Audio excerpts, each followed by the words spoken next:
Nesse vídeo você vai aprender a retirar um HD ou SSD dessa case para HD SATA de 2,5 da FY, USB 2.0, famosa case externa.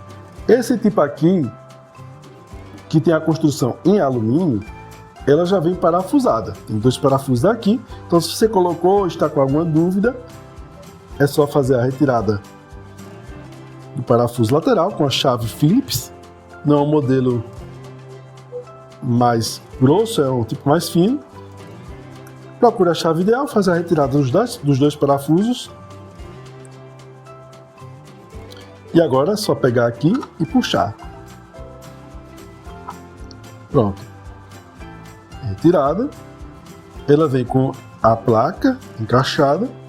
E aqui, para fazer a retirada, o desencaixe, é só ir balançando bem devagarzinho.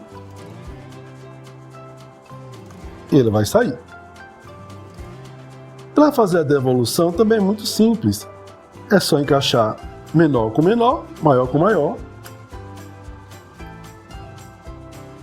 Procure um local apoiado para não derrubar, principalmente se for HD. SSD não há tanta preocupação.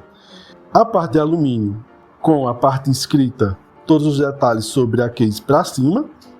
HD também com essa parte da propaganda voltada para cima, e os parafusos tem do lado correto.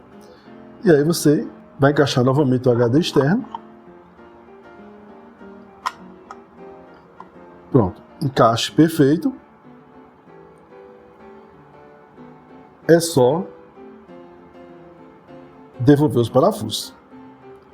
No segundo parafuso eu tive dificuldade, porque o buraco não apareceu aqui, tá? Que impressionante. Então você vai ajustar aqui de uma forma onde seja possível encaixar o parafuso. Não vou esconder essa realidade. Ó, agora foi, exatamente. Processo concluído.